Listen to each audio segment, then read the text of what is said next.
Howdy, folks. My name is Porter, and it has been 5 years since I've uploaded to a YouTube channel on a consistent basis, and I'm going to try this again for at least the next 6 weeks.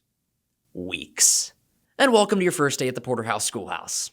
So a bit about myself before we get started with class. I played baseball for about 12 and a half years. I've played a lot of Little League, some travel teams, and 3 all-star teams. And this channel will, by and large, focus on baseball, but it won't be exclusive to it because I want to give you some of my input on my school experiences on their own because, why not?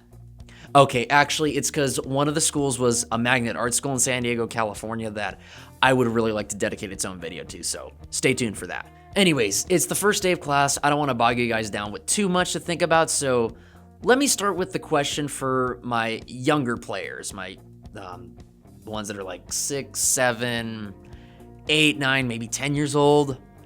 Why are you playing baseball?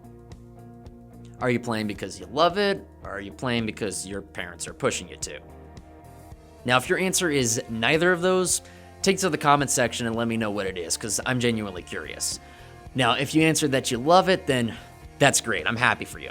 But if you answer that your parents are pushing you to, then I would like you to listen to this. Unless you've played the game for a decent amount of time and absolutely hate it, or have a much larger interest in a different sport, or life's just gotten way too busy that you can't focus on baseball, keep going. I know that may seem hard. You might not find it comfortable all the time, but trust me, keep going. If your mom or dad keeps pushing you to play even when you're less than stellar or not the best kid in the league, keep going.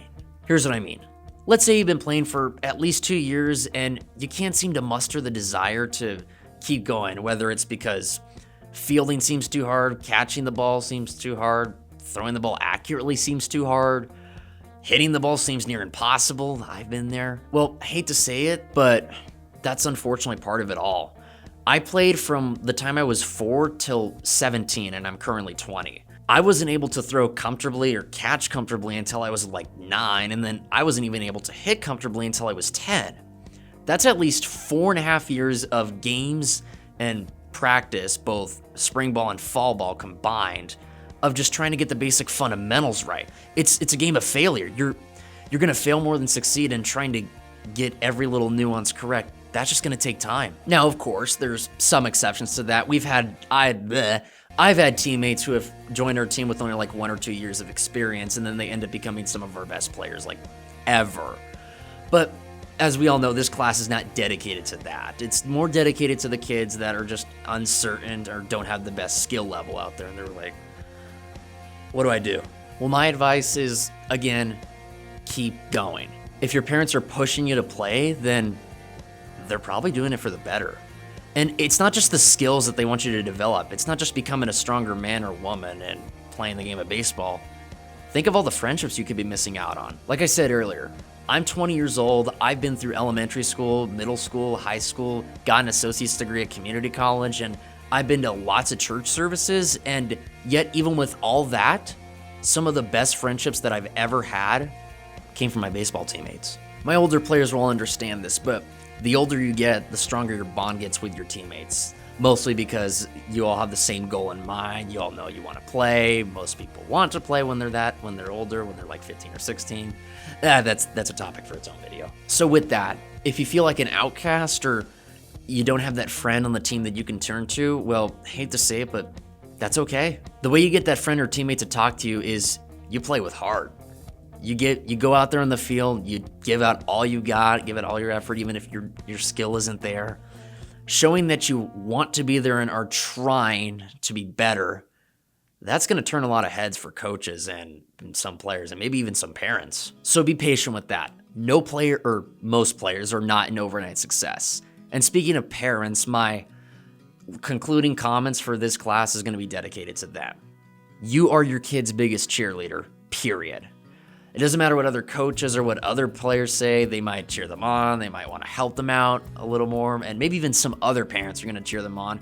No, it's you, period. The reason is because you're with them through everything, all their ups and downs and all the highs and lows of their career.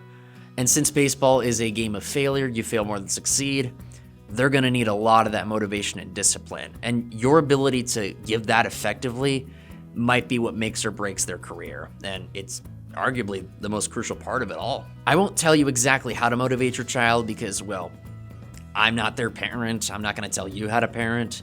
You know them better than I do.